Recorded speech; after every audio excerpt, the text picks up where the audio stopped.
yeah, ladies and gents and everyone else, it's a bit of fuzz for you folks. A bit of deliciousness. That was very delicious, and in fact, I'm just licking my fingers right now because that was a tasty track called "Break My Fall" by the absolutely phenomenal Oceans. Not the one that you see when you go to the beach. Although I'll have to ask him whether he does go to the beach because he's right now with me on the phone. I've got Thomas, aka Oceans, on the line. Thomas, give me your best wave impersonation.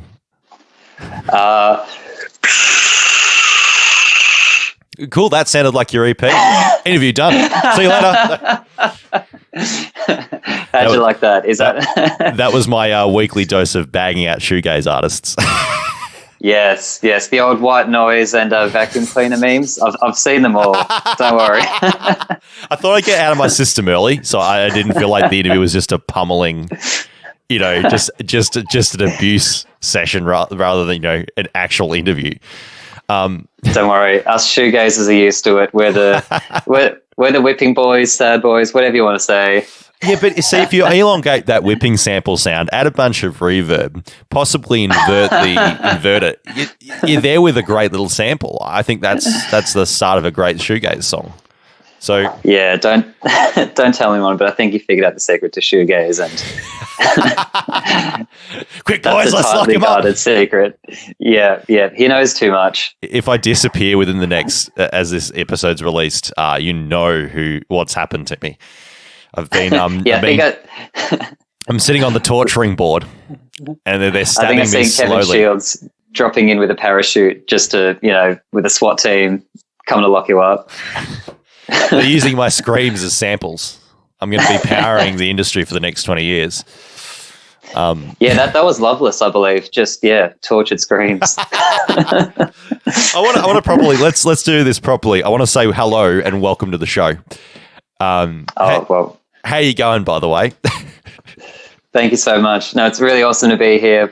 Lovely to chat music, life, love, everything between. The torturous secrets of the genre. Yeah, it felt like it making the record sometimes, but it's all a labour of love. I thought you were a shoegaze artist, not an emo artist. Come on. Oh yeah, they're pretty close. You reckon? Take the reverb off. Yeah, we're all sad boys underneath. We've all got a bit of an emo streak. Hold on. So are you saying this is revelatory? You're saying that emo is basically shoegaze without the copious amount of reverb? Yeah, pretty much. I think if you put My Chemical Romance, add some reverse delay and some fuzz, then you get My Bloody Valentine. They're close enough, right? And most music listeners wouldn't know the difference. Or the most boomers, let's say, wouldn't know the difference. Is that right? Oh no. It's our that's our secret. Yeah, welcome to the show. Good to see you. Good to see you in high spirits this morning, as of recording. Well, the EP's out now, so I'm as of release. Great mood. This was totally accidental. We were talking about this before the interview that by pure coincidence we've scheduled this to come out on the day of the actual EP release. So I think we've done pretty well. The timing's been fantastic. So, just, as soon as you finish up with the podcast, just jump on that, get on the EP, have a listen, and, judge for yourself if it's emo with reverb. And then come and tell me at the show, which is happening tonight as well, as of release. Yeah. The fates have aligned. The Toad Show. Come down, see for yourself. And a great rickety venue too. I swear that floor is going to collapse any day now. But this is upstairs, folks. The upstairs part of the Tote. I see. Is that right? You're playing upstairs. Yeah. So if you're swaying and rocking, then just keep going for it. We want to be the ones. We want to bring that mother down. That finally brings the Tote down. I feel that's bad because the Tote's an awesome venue and we do love it. But the amount of times it's been close to closing and then we've had to have save the Tote, which I'm not bagging out the Tote. The Tote's awesome. But I feel like if a band did actually break the floor literally, we might be pulling ourselves in a Brunny situation.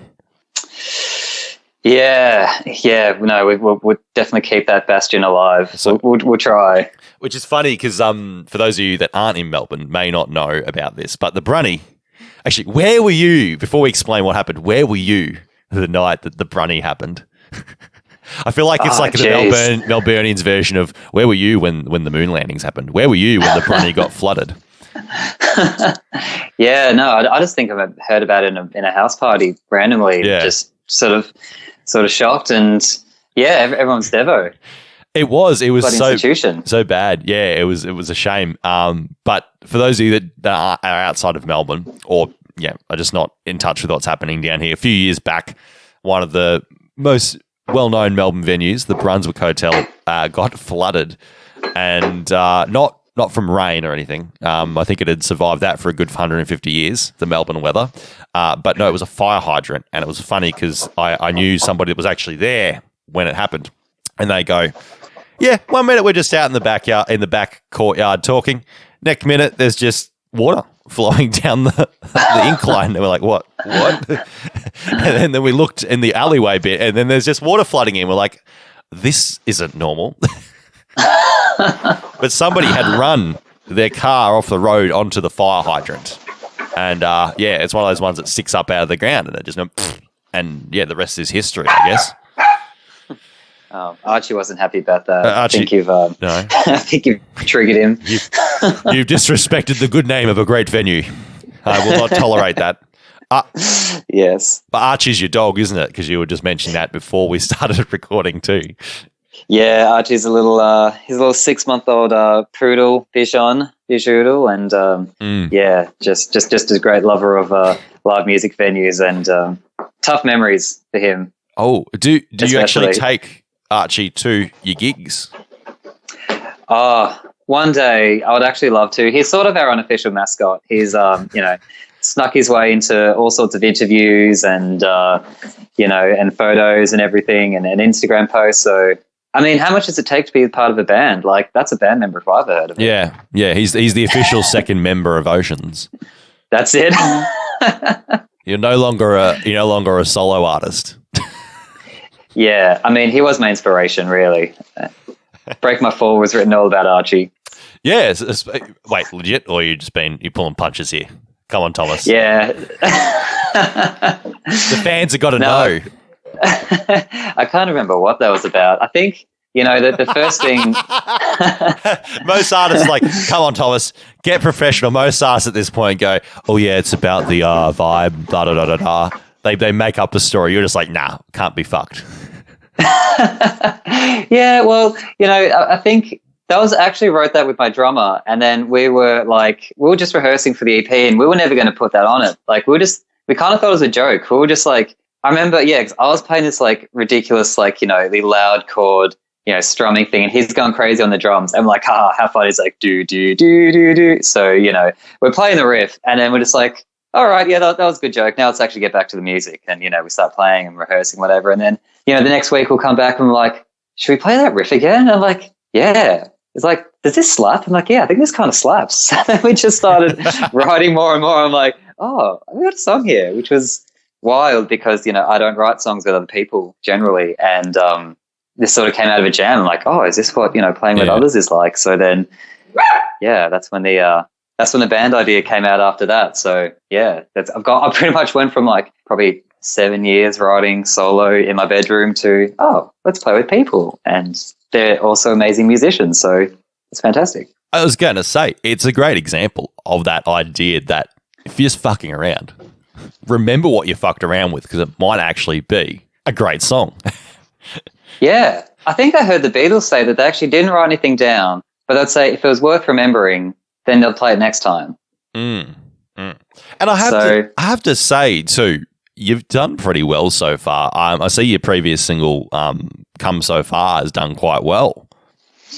Yeah, the reception's been, overwhelming. I wasn't expecting any, when I first put it out on Spotify, I was like, if I can just get that little tick that says below 1,000 over that, I would have made it. And I would just, kick my feet up and say, I'm a musician and I can, plant my flag on the, on the industry. But then we started getting more plays. I'm like, oh, people actually like it. People are actually sort of listening to it. And I was so overwhelmed. So, obviously I've been writing music for much longer, such a long period of time. And then I was like, oh, I shouldn't put it out, which maybe it's just not ready. And there's been so many great people like, such as yourself, just like, great music lovers who are, keen to chat and, get on board and, promote these sorts of things. I'm like, I just should have done this way earlier. I got all this stuff now. I should have just kept recording that and started a lot earlier. But yeah, the response has been overwhelming and I'm super grateful. I know this saying is targeted mainly at investors, but it works for music as well. You miss 100% of the shots you don't take. And usually it's usually it's used in the context of, if you don't invest, you're not going to make any money anyway. But in this context, I think it works because it's like, well, who knows where you would have been if you'd done it, started this 5 years ago. But there's no harm. There's no point crying over spilt milk. Again, to use, cliches, Thomas, there's no point in crying over spilt milk because you didn't start 5 years ago. Yes, in another universe you did, but in this universe you've started now, and you know what? You've done pretty well. So, like, good job. Yeah, that's just been funny. And, it's just one of those things that, like you said, who knows how things would have gone, had you started earlier. I mean, when I first started, I was just pretty much writing synth pop. Like, I hadn't touched guitar for ages at that point. And then slowly, the guitar influence started coming in. I was like, oh, this could be an interesting sound. So, yeah, would have been a, synth artist if it wasn't for the last couple of years when I really got back into the shoegaze and sort of, post-punk sort of thing. I mean, that's true. But then, if you were doing it, you would have, do you think you would still been, this is more talking about what you think your future might hold, but you'd be in a position surely to change up styles though for like each release or whenever you feel like changing, just, put out something a bit different.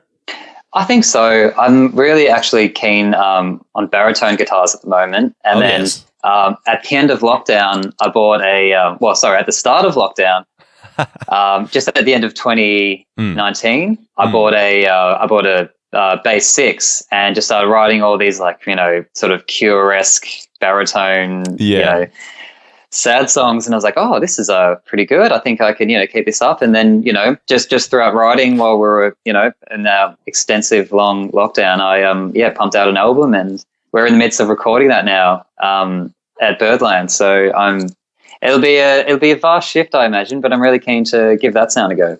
So it looks like you are actually going to be recording it at the same place you did this EP.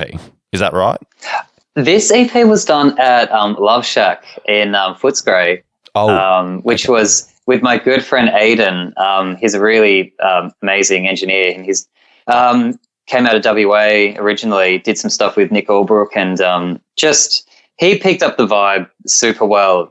He's one of those guys, he's a guitarist, but he knows synths, and it was just amazing at merging these, like I gave him this, just the demos I put out were just these clusterfuck of ideas, horrible mix, reverb on the bass, kick drums, super low frequencies. And he just like, okay, I'm just going to move this around and, mix this where it needs to be. And he just got this sort of soup and made it into this very nice, lush sounding thing. And, I wouldn't be able to done that without him, to be able to sort of get those ideas and just sort of concisely lay them out and mix them. It was a very great recording process. Yeah.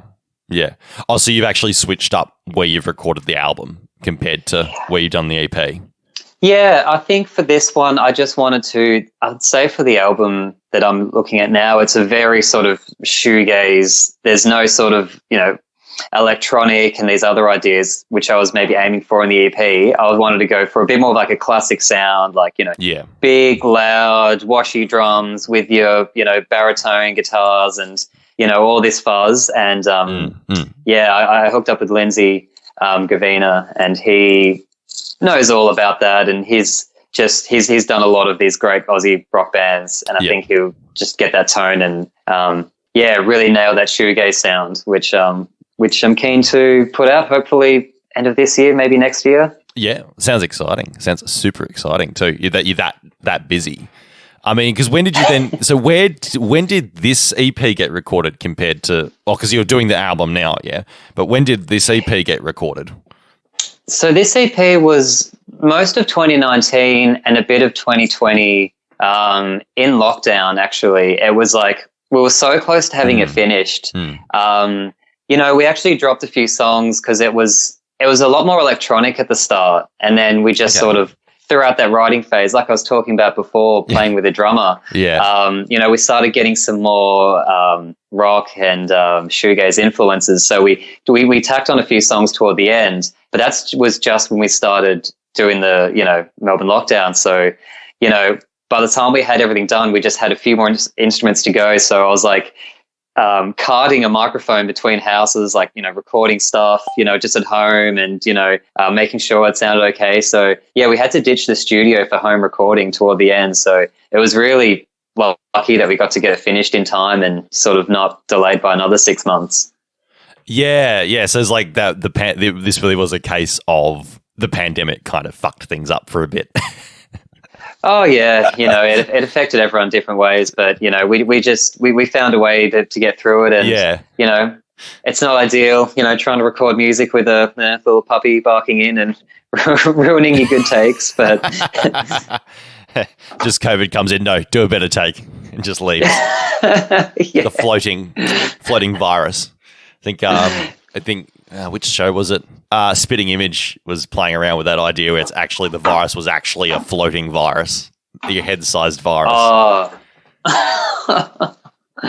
dear. Yeah, they let you borrow the puppet from Spitting Image, surely. Yeah, I feel like that spectre of COVID is just hanging over me. You know, every time I listen to the record, I'm just thinking, oh man, I remember the challenges doing that. And I mean, so what's the feeling now that it's done? Like what's going through your brain?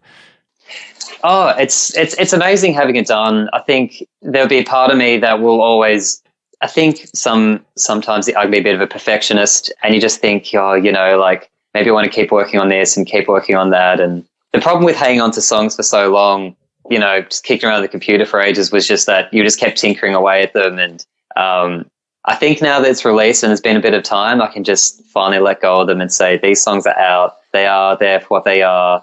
And the fact that people are listening to it, enjoying that, is an incredible feeling. And it just sort of validates that, okay, like, you know, you did the hard work, and, you know, we had a great time recording it. So, yeah, that's just been the great thing, letting go and just letting it be. It is what it is. Hoping that people enjoy it. Yeah, totally. It's interesting because there's that sort of that answer can range depending on artists, but it's really interesting because I suppose that makes sense now that you've immediately gone to that next project that you're looking forward. You know, the EP now is out. I'm onto the next thing already.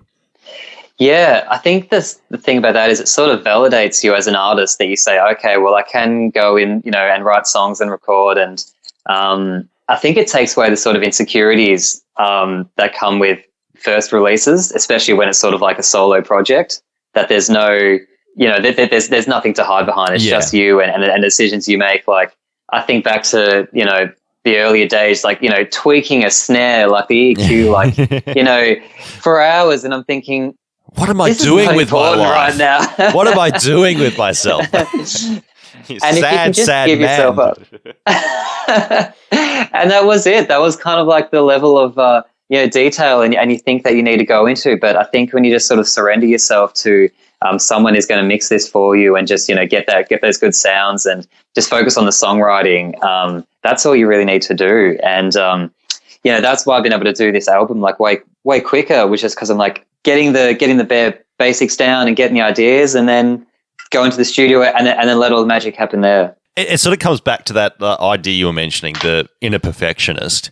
And I want to touch on that because there always has to be, because this thing is relatively common with artists. It's your own music. It's your statement. You know, it's who you are, and you're putting it out there for everyone to see. You want to make sure that it's the best possible thing you can put out to the world. But then the other side of that is then it does put out a perfectionism where you'll never get anything done if there's nothing holding you back.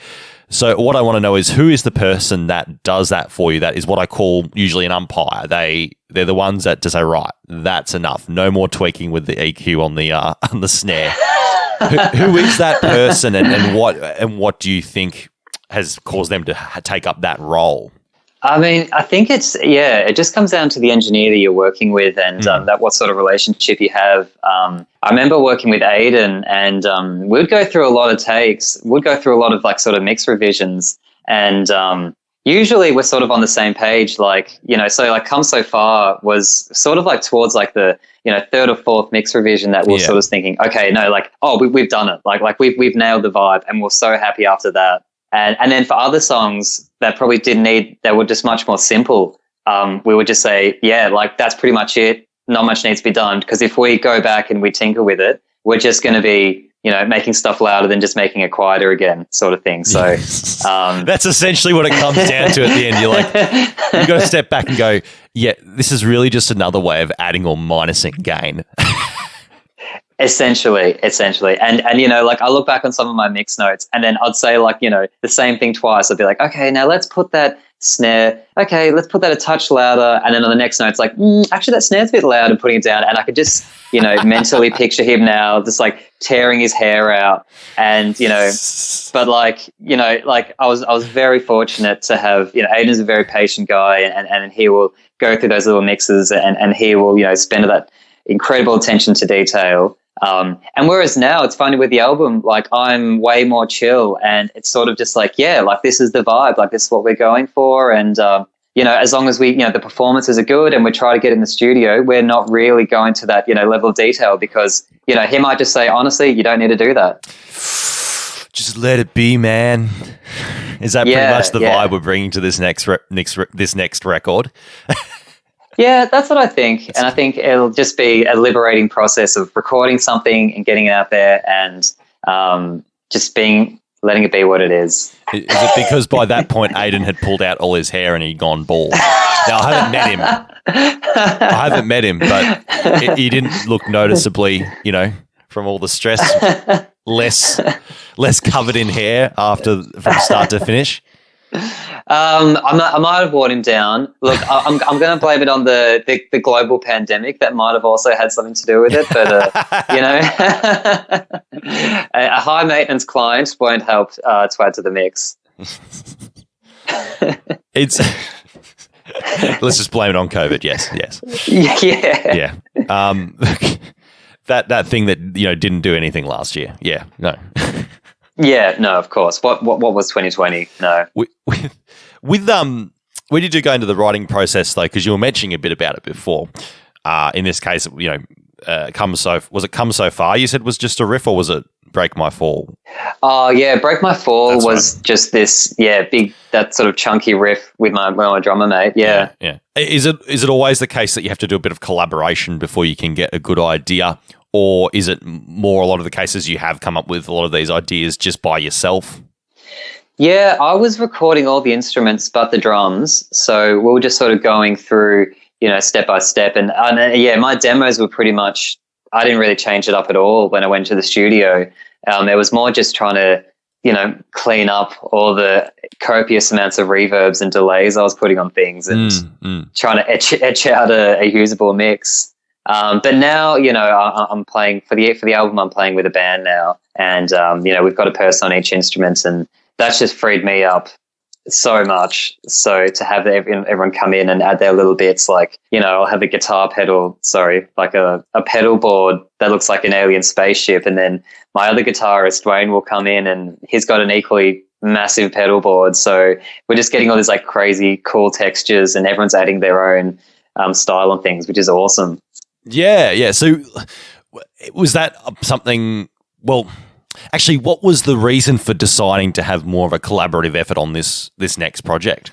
I just think that, well, I needed to play live shows, and I was like, well, we should get a band sorted. Yeah. And we all started, you know, just jamming out the EP for some shows pretty much, again, just before lockdown happened. So, and then, I was like, oh, I've actually got these other ideas, and then just started playing with them in rehearsals, and then everyone sort of picking up things and adding their own little bits. And then, I was like, oh, this is just such a faster process. I don't need to tinker away in the room for years and years in the dark. I can just give these ideas to people, and they're amazing musicians in their own right. They can contribute to it. So it's the same people. Fantastic. It's the same people you're playing the show at tonight as a release. It's the same people, yeah. Yeah, tonight it's the same people. Guitars, we're a 6-piece now, so we've got the old drums, the old KFC bucket, as I call it. What do they say? KFC, the quickest eat to regret ratio. I hope we're not I hope that doesn't apply to our music, but yeah. The quickest listen to regret ratio. That's going to be a great tagline. I should say you should put that on the put that as the tagline for your next tour. Yeah, we'll put that in the poster. We're like KFC. You'll fucking enjoy it at the time, but you will regret it. Yeah, did somebody say KFC? You got to do it. You got to do a cover. You got to do a cover of that song. That's the requirement. Yeah, what is that? I wouldn't put it past us. Yeah, we've made the shoegaze version of that song would be pretty epic. Yeah, so what did we say? It was emo with reverb, so now it's just going to be synth pop, 2000s pop. Yeah, mid-2010s synth pop with reverb. Yeah. It's like that YouTube channel, like everything slowed down with reverb. That's kind of the vibe we're going for. I thought that was just vaporwave, though. Oh, or am I getting things confused? Have I just offended you for getting it? Well, fucking it up. Vaporwave is pretty close to my heart. Those, you know what? But yeah, you are sort of exposing the secrets of the music biz. A lot of the vaporwave guys would record on these old, analog tapes, and then just literally turn the pitch control down, and then just make it. I remember hearing looking into that song. Remember, do you know Home Resonance? That meme song that just blew up. Yeah, he was just saying how going through the making of it, and just how it was so fast and sort of poppy, and then he just turned that pitch down, slowed the BPM, and it just created this hazy lushness. That's definitely one of the secrets. I feel like whoever listens to this is going to have a full grip on the music industry. It's like Illuminati, Up next with Thomas, and the Illuminati is controlling your mind. No. But it's weird. But no, you can say it's a secret, but like if the artist is then talking about how they're not making it a secret, I think most people are kind of interested. Go, oh, really? That's how you do it? Because most people wouldn't think, oh, pitch control would do that, but it does. It makes a whole load of difference. Like I know they used to do that in the 80s with a lot of the singles, where they would slightly pitch it up from the album version for the single release, and it would be at a different speed. So probably the best example of it is Every Little Thing She Does Is Magic. That's like like half a semitone from where it was recorded, I think, if you listen to it compared to where you can actually play it. So like that's just an example of like pitch control, and it gives this sort of weird, like it sort of makes it like, oh, this is why songs in the 80s sound different from songs that we're trying to make sound like they were in the 80s. That's the difference. Because these days, like, oh, let's put a bunch of like chorus on the guitars, yada yada, but they forget the most important ingredient is turning that pitch up just slightly.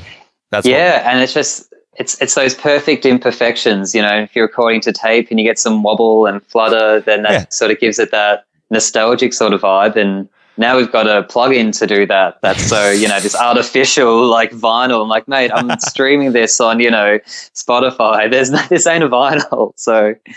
It's funny the lengths people go to recreate that sort of nostalgic feel, and I think a lot of artists sort of yearn for that. Especially growing up, in those sort of eras, you just sort of that's the sound that resonates with you, and what a lot of people are sort of gravitating towards now. I was going to say, do you necessarily think it's a bad or a good thing, or are you more like, it's a thing? I love it. I think it's awesome. I just think, every song, like, we're sort of simplifying things a lot, talking about reverb and pitch control. Like there's so much that goes into making music that, that sort of speaks to, what you want to express and what you want to, what do you want to say? But it's just how you deliver it that really resonates with people one way or another. So yeah, I love going to the studio and making those little like aesthetic choices and, shaking things up and, and if you can create a new sound out of it and, things that haven't been done before. I mean, for me, there's nothing more uplifting when you hear something that's just has that original sound to it. You just sort of blows you away. You're just like, oh, like, how did they do this? I must know. And, I've got to tell you, like, I'm one of those guys who just goes on the forums and just deep dives into like how they got this sound. Like, like you're talking about the 80s, how things were pitched up. And then, I look to all these other like, we talk about vaporwave, chillwave, these sort of guys and how they'll get these 80s sounds and they'll slow it down and literally just the way that the waveforms just get stretched out and create this new sort of thing. When I first heard that, I just could not work out for the life of me how they did that. And once I found that secret, I'm like, that is just, to me, that's as creative as, coming up with an amazing chord progression and, these amazing lyrics because you've produced something that just in a way that people haven't done before. And that sort of makes music have this sort of limitless quality that just makes it so rewarding. And a lot of the times these sort of tricks and tools come by accident, as the best things do. Like you were talking before about like the wobbly sort of sound you might get with the imperfections on a master track or the echo track that's in the echo vocals that's in Bohemian Rhapsody that everyone knows about if you isolate the guitars because it's bled through the tracks. Like, or it's it's fucking the Stones and Mick Jagger's yelling some obscenities in the background and it's picked up on the guitar. Like these are all examples of accidents and yet people love it. As you're saying, it's going back to that old, the perfect imperfections, that idea.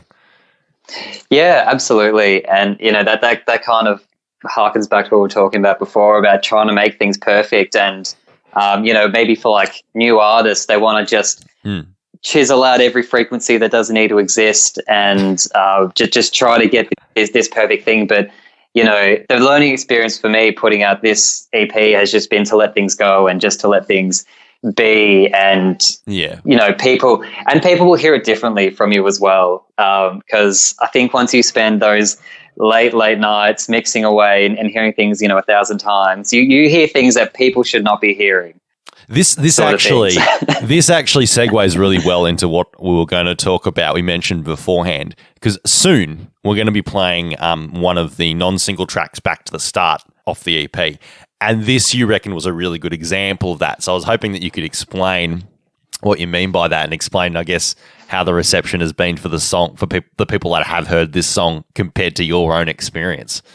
I think, so Back to the Start was one of those ones where it was one of the original songs that I was planning on putting out and, it had that sort of, synth going on and, towards the end, I feel like, the style had changed a bit. We had a bit more guitar influences and I think by like, and this one took a fair few mix revisions as well. By the time, we're done with it, I just wasn't so sure about it. It was one of those songs where I was like, oh, is it too slow? Is it, too much synth and are people going to respond to it? And then, I showed it to my bandmates and like, whoa, you've got to put this out. And then a lot of people gravitated towards it. I'm like, wow, like that's just this amazing thing when someone hears it for the first time versus, the 10,000. You sort of realize that they're not listening to those tiny micro details that sort of keep you up at night. They're just like, oh, this is cool. And, it's got this vibe and, it's about this and that. And you just sort of say, oh, well, I should just trust other people because you just can't trust your own judgment after a while, especially if you're getting really involved in the mixing and, and the recording process all yourself. I was going to say, do you reckon you might incorporate that into the process of your current record, getting more people to just have a test listen and go, well, what do you think of this as it progresses, as the album progresses? Yeah, I think so. Like interesting point to raise. Like we did a live show and we played some songs off the album and stuff that I sort of wasn't expecting, like songs that I wasn't really going to put high on the list. People are like, oh, that's a really cool song. That's got a good beat. I'm like, oh, really? Like I should really, reconsider what songs I'm going to use as singles now. Cause so I mean, like I think you're sort of alluding to, like other people are the best people to judge your music. Yeah. I think. Yeah. You're just too close to it if you're involved in the songwriting and mixing process. With the other bandmates too, how are they contributing to the actual sound of the new record? Like what input are they bringing to it that you wouldn't have thought, you wouldn't have come across if it was just, again, a solo project like this EP that you've just dropped? It's a lot of it. So a lot of the songs are sort of, the bare bones done, mostly by me, during that sort of lockdown stage. And then when we started rehearsing, it's kind of just coming from everybody. Like the great example is one of our songs, we'll sort of, playing this very fuzzy, a lot of, distortion on the guitars, and then, like coming in and out of those ideas. And then and our guitarist said, why don't we just like cut the guitars for the start? Just, have a little synth line, build it up slowly and sort of have this big crescendo. And then we'll like, oh, that could work. And, we cut everything. And sometimes, it's just like a matter of like actually like muting things and just letting things build. And like, oh, that's just taken a life of its own. And or, and even just little things like the way that, the drummer will emphasize certain notes or, play a certain beat. We're just like changing things, evolving over time. So that's a way better creative process than sort of, iterating this song a million times by yourself and just having other people just come in and play through it naturally and bring what they instinctively think they should go. Yeah. That's really cool because it's a case of like, you do forget it sometimes that like sometimes less is more. Yeah, especially with shoegaze. Yeah, there can be a tendency to forget about that line. Maybe we should have it like, you can get those motivational posters. And there's a joke one you can get that says live, love, life or whatever, and it's Kim Jong-un smiling on one of his submarines or whatever. Maybe you should get one of those. I don't know, like I'm thinking of a really bad person. Get someone maybe is a historical baddie and you just have it there. Sometimes less is more, just on the wall. I don't know, take your dictator of pick. I don't know. There's a few to pick from, but there's a few of those dictators. Yeah. No, I think I can, I think you get wrapped up in the sort of tropes of the genre. And like, I think because I would listen to shoegaze from the 90s and sort of have this idea about what it is. And, you're sort of trying to be true to the genre and recreate that. You can get sort of caught up in like, oh, well, to do shoegaze, I must do whisper vocals, a lot of reverb, and all these guitars and all these synths are making crazy. But then you sort of realize that, well, what these original artists were doing at the time were just doing new things. So I think you sort of got to step back a little bit and say, okay, well, we're going for this idea, but we've got all these new instruments. We've got all these new ideas that have come out in the past, 10, 20 years. Let's try that. Let's actually, push it rather than just sort of trying to make the sound which has been done before. So that's kind of the really cool directions that we're trying to go into and, add a new little flavor. So it's a case of like, you reckon our natural state as artists is to just try and revert back to what's been done before, aka it's just a long way of saying nostalgia, as opposed to trying these new things and varying the tropes a bit.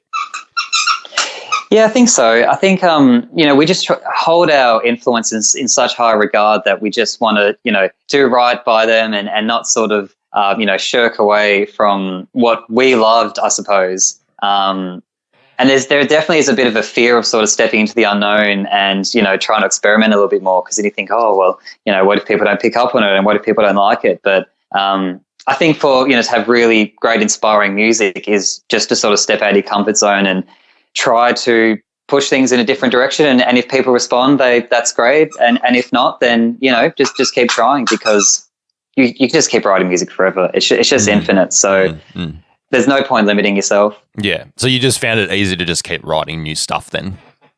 Yeah, I think so. For me, I'm always interested in trying new ideas. Like I kind of like the concept of like, okay, well, try the EP with some synths and some, hazy vocals and whatnot. And this album will be more of a darker feel with a baritone. And what's coming up next for the new album? Who knows? Like I'd like to sort of try working within the confines of a more limited setup. I think that can sort of push things and make the creative juices flow rather than just this infinite boundaries of what can be done with music. And then you just you'll never finish anything, which was the story of my life when I first started with music. So the curse of an artiste.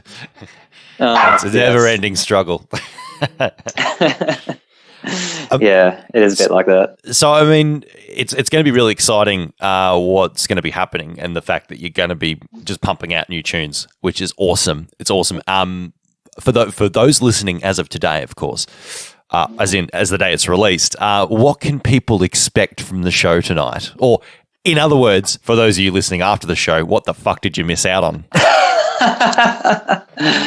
Yeah, well, we're going to be playing a lot of the songs off the EP.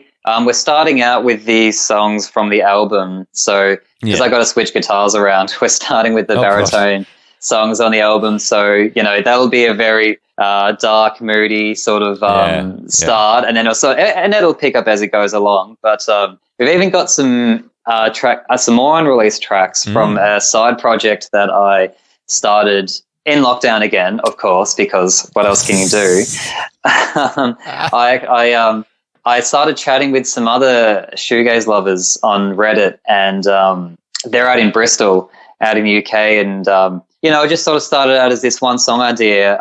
He sort of reached out and just said, "Hey, if anyone's interested, I've got these demos, and if someone's keen to, write some lyrics," I'm like, "Yeah, I'll give it a go." Like, I'm writing my own music now, but I'll totally, this guy wrote some really great sounding demos, and I was really keen to add something to that. And so we sent a few song ideas over email, and then I said, "Oh, that's cool. So I've got these other songs that I was going to do," and then like 4 or 5 songs later, we're like, "Oh, we could probably do a little EP together." So that hopefully is another release that we're hoping to put out. You're like the king of soon. Unfinished things, by the sounds of it, Thomas. Oh, yeah, we tried this, and then we're like, we sort of dropped it. I can never get it finished. Oh, well, the album's coming out soon. I swear it, guys. I'm telling you, it's happening soon. Oh, and it's got this other side project happening. Yeah. Yeah, when I die, you can bury me with my demos because, there wouldn't be enough room in the coffin, I feel. Yeah, I'm hoping if there's a, couple terabyte drives you could put in. No, but we're hoping to play some songs off that project as well. So, there'll be a bit of a mix of a lot of unreleased stuff that we're keen to put out. So nice.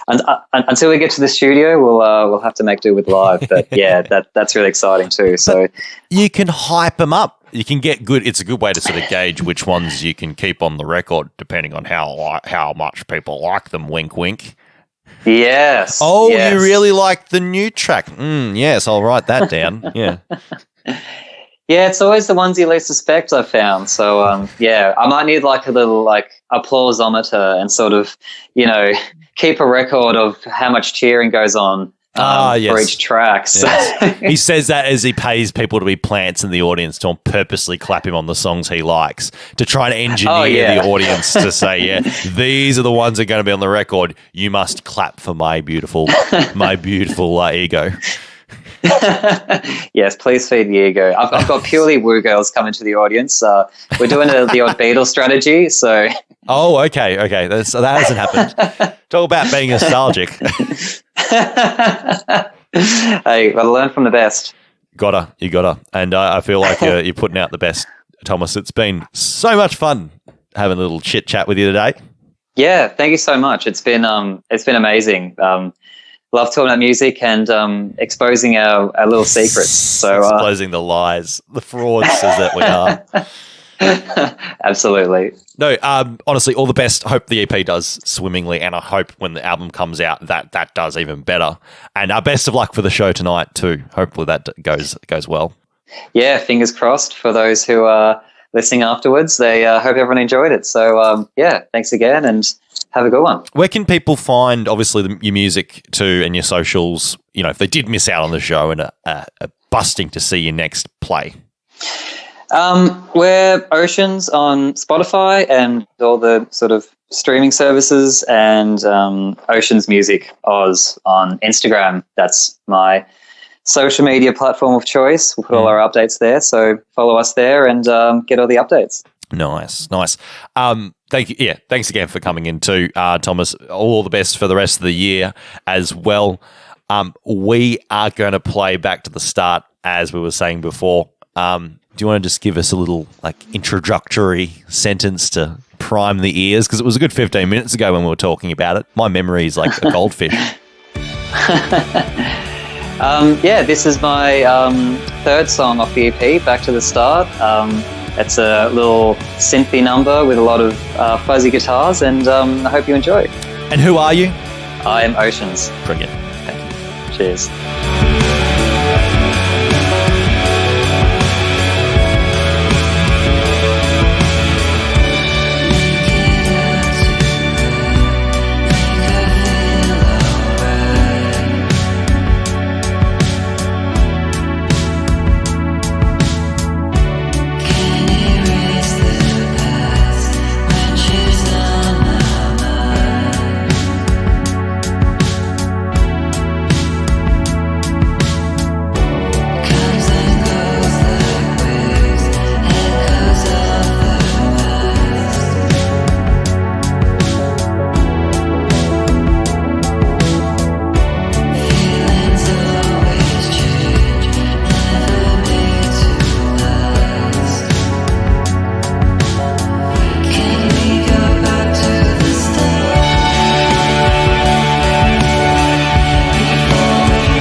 AustralianMusiciansRadio.com